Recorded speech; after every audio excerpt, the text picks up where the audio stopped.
Going to kind of wing it again today with another shaky handheld video, but you know, these are not to be done professionally. These are just for informational purposes right now. Later on, maybe each subject can be handled more professionally, but for right now, I got to do it all on my own with shaky hands. So in this particular video, I want to reveal a tape to Skynyrd fans that I don't think anyone's really ever heard of before. It's never been spoken about publicly, and Skynyrd fans do not even know of its existence. But the late great Ronnie Van Zant, you know, he had an elder sister named Betty Joanne Van Zant who married Morris, who created Morris Auto Parts where Ronnie got his first job. She had 3 sons that I know of, and 2 of them, Robbie Morris was a drummer for the Johnny Van Zant band, and Ronnie Morris was named after his uncle Ronnie. We called him Lil Ronnie. And him and his brother formed their own band back in 2012, 2011 called Shanytown. You know, and this is some of what they produced back then.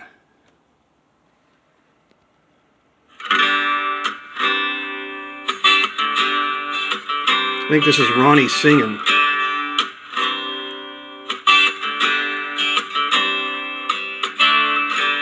Ever been fishing on a warm summer day?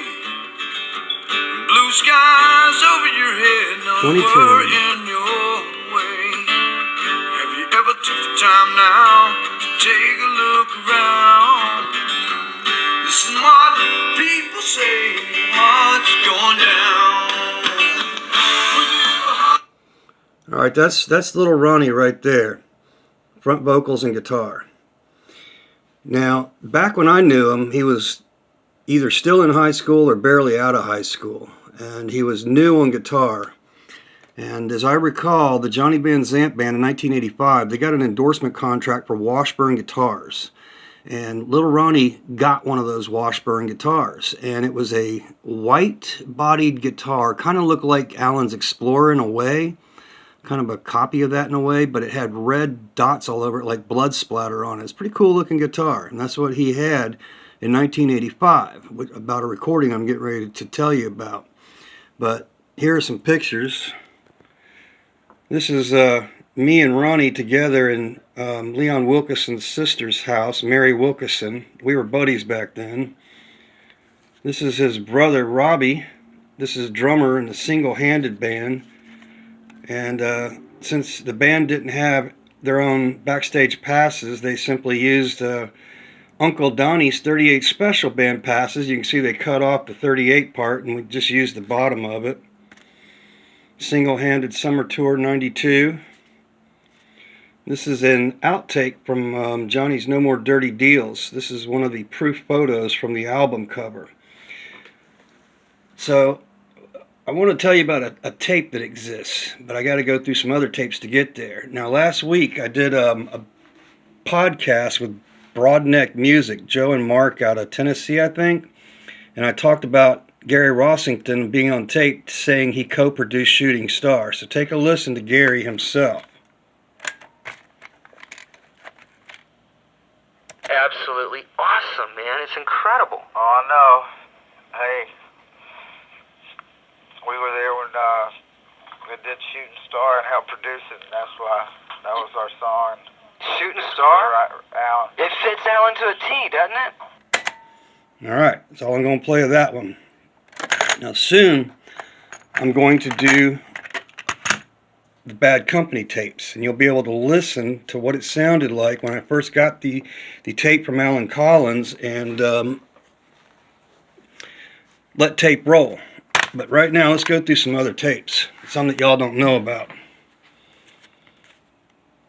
Here's Lynyrd Skynyrd Roughs. Here's Lynyrd Skynyrd Demos. This is going to lead to some incredible stories here soon. Here's the actual tape of Teaching Inoki to Fly that I named, of Alan and Gary teaching Steve Gaines his parts for One More from the Road. This says, I got this copy from Artimus. This is Artimus's band, Walking Outside. Randy Cutlip. This is the tape Leon gave me right after I first met him in '85.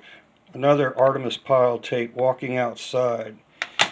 APB demos from 1988. No one's ever heard those before. Here's the original Leo LeBranch 1978 recordings from El Paso, the first recordings after the plane crash. This is a tape from Allen Collins. This is one of his own personal tapes. It says Lynyrd Skynyrd 1978, very special. It says Rawson and Collins practice, and Allen Collins in the hospital. Here's Steve Morse, no one's ever heard before.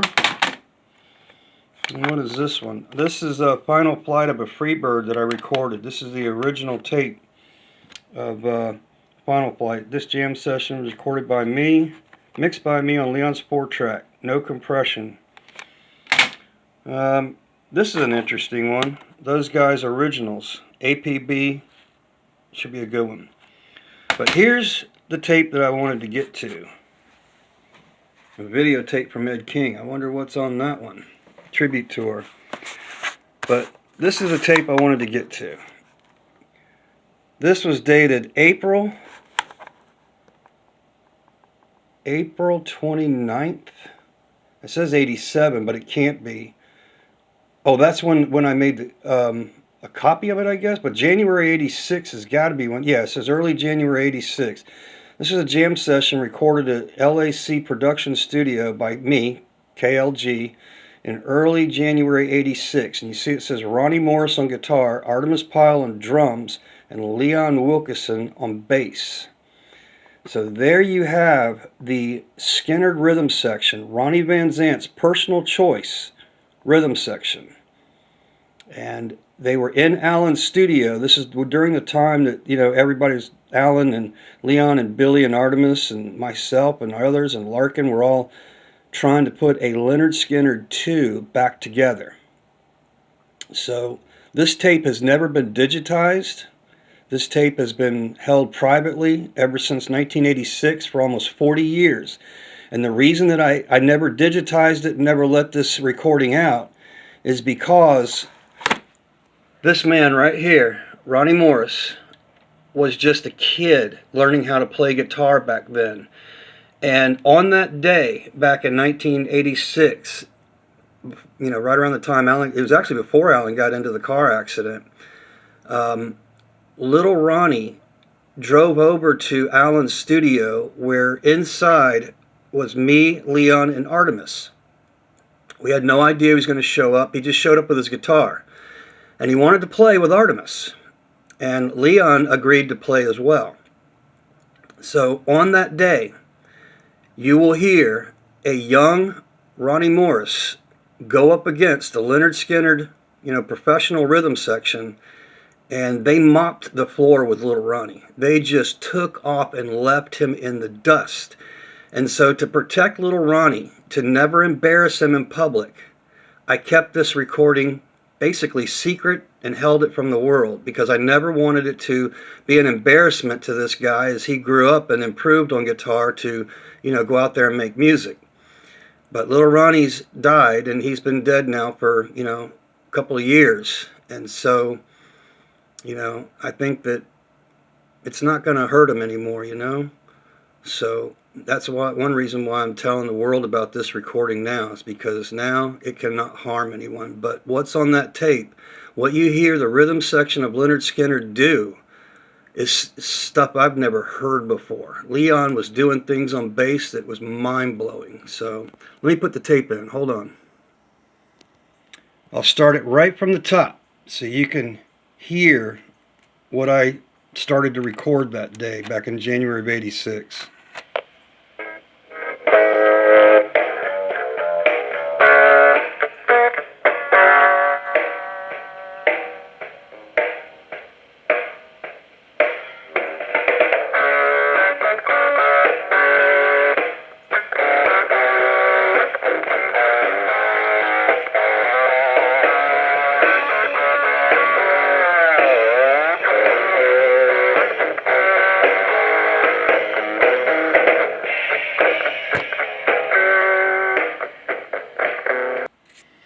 Alright, so you can hear it, they just started off kind of slow. So let me just see if I can fast forward a little bit and find a good spot in the tape. You hear Leon goofing off here.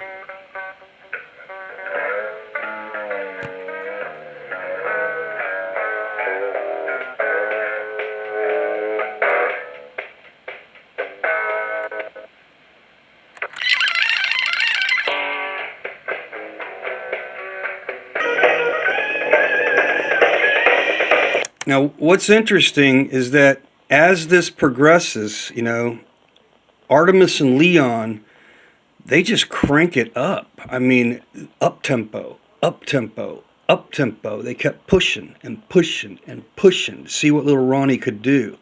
So listen to the Skynyrd rhythm section. They just walk off and leave Ronnie.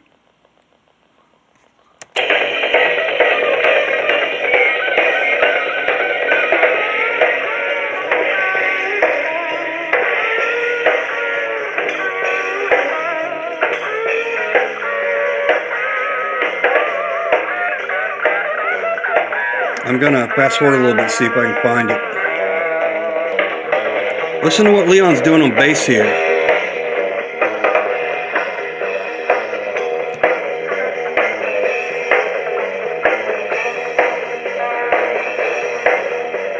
Leon is cooking.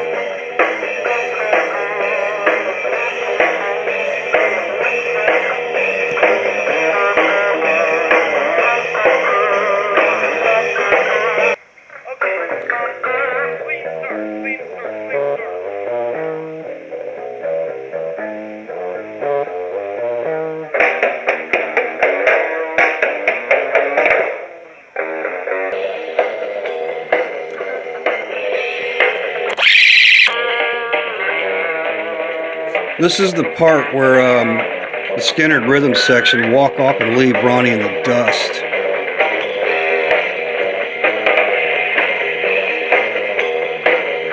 Ronnie playing the guitar didn't even know what to do. Now I want to point something out going from memory here. When I was watching Leon play bass in this section, he did something I'd never seen before. He wanted to smoke a cigarette while, you know, accommodating this young guitar player, and Leon walked over to Artemis's 1977 Street Survivors drum riser and the steel poles that were in the corner that his Bose speakers were on, the monitors.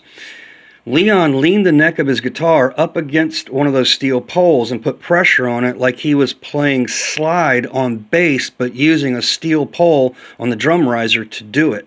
And then he had a free hand to go smoke his cigarette, and that was happening during this time period here.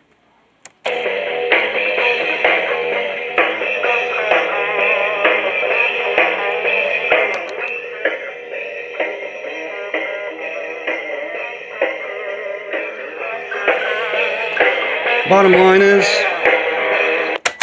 this is a recording that fans have never heard before. Didn't even know it existed until today. Hope you enjoy it.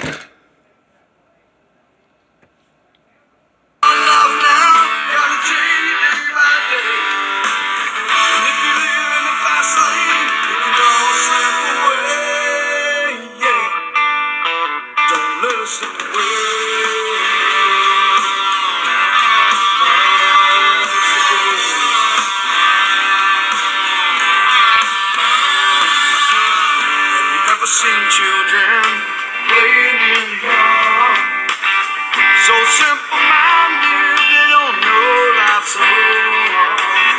Have you ever took the time now to take a look around? Rest in peace, Lil Ronnie. I'll miss you forever, buddy.